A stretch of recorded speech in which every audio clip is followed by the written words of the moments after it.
Heroes, villains, sidekicks, and regular folk. These are the stories of very real people like you and me. Some braved extraordinary events, and some changed the world. Sit back and soak up the wholesome tales of some of the most interesting history makers, people who have made the truth more entertaining than fiction. Everyone has a story. This is episode number 27. There come those pig dogs again.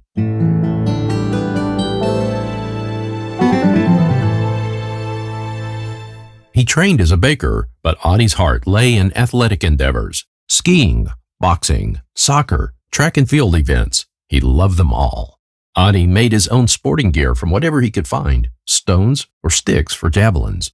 He even had the prescience to conceive of how differing shoe designs were better suited to boost performance in various sports. This thought would later guide his career and revolutionize sports. Audie's resourcefulness was likely learned from his father, a cobbler who made slippers from scavenged materials such as used tires, rucksacks, and old helmets.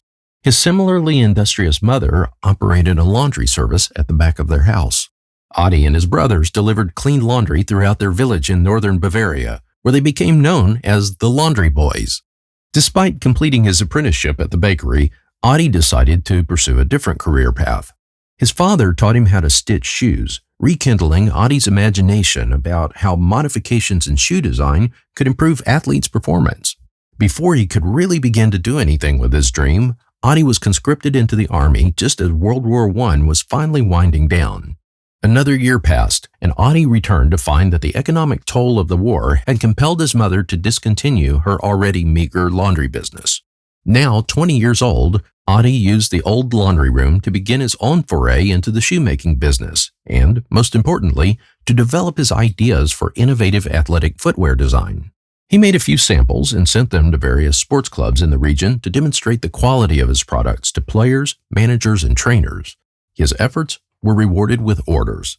Audie was soon joined by his brother Rudy. Together, they hired a dozen workers and produced 50 pairs of shoes a day. They made the first soccer shoes with leather studs and track shoes fitted with metal spikes. The business quickly outgrew their mom's laundry room, and the brothers moved to a bigger location within their village of Herzogenaurach. There, they were able to install more machinery, increase their staffing, and double production to 100 pairs a day, and the company continued to grow. At the 1928 Summer Olympics in Amsterdam, Audie was determined to prove his theory that top athletes wearing specialized shoes could run faster, jump higher, and win more. He gave a pair of his spike-fitted track shoes to the German long-distance runner Lena Radke. Lena not only won the race, she broke the world record. This was a game-changer for the company. They equipped more athletes from across the world, including Jesse Owens, the American who made sports history with 4 gold medals at the 1936 Summer Olympics in Berlin. But as the company grew, so did discord between the brothers. They disagreed over how the business was to be managed, with Audie focusing more on production, while Rudy believed that cash flow and profitability were of more importance. To make things worse, the Second World War was now underway, and RAF bombers were flying nightly missions over Germany. It was the comment Audie made, apparently directed at the Allied bombers overhead. The timing was unfortunate. There come those pig dogs again, as his brother clambered down the steps of the air raid shelter to join him. From that moment, Rudy was convinced Audie had been talking about him. The conflict escalated when Rudy was drafted into the military, and at some point, Audie was forced to stop producing shoes and instead started making weapon parts. There were allegations that Rudy had been pilfering from the company's accounts, and rumors circulated among the townspeople of impropriety between Audie and his brother's wife. When the rivalry became so intense that the brothers could no longer stand to be around each other, they separated. Rudy left to start his own competing shoe company. He didn't go far.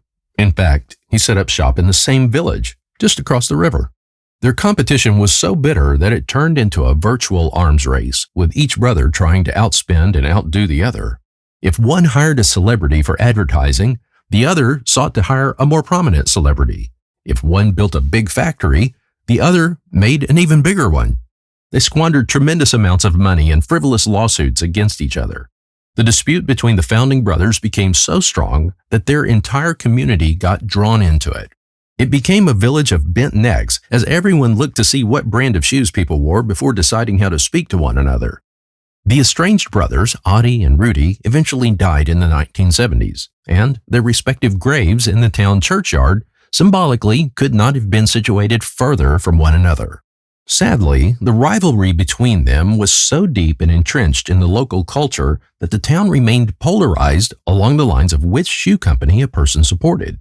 Surprisingly, neither of the companies went bankrupt in their quest to outdo the other. In fact, they're two of the most successful shoe companies in the world. Chances are, you've worn shoes produced by at least one of them. The shoe company that Adolf Dassler created took a name that was sort of a mnemonic from the first three characters of his first and last name, Audi and Das, Adidas. Not surprisingly, Rudy took a different approach to branding and adopted the active imagery of a leaping panther, a puma. Both companies are still headquartered in Herzogenaurach, which remained a source of contention for its denizens for many years. Finally, in 2009, a full 60 years after the feud began, the townspeople of Herzogenaurach decided to bury the hatchet of the brothers' rivalry by playing a game of soccer. Puma supporters played on one team, and Adidas supporters played on the other. A traditional sports match was the perfect ending to their decades-old rivalry. It's what their shoes were made for in the first place. And that's their story. And that's how it happened. I've lived long enough to learn that one of the best doorways to a healthy conversation with your kids, or anyone else, is a good story. I'm Rodney Powell, and you're listening to the Everyone Has a Story podcast, a production of realmedia.us. Meet you back here for the next episode. Everyone has a story.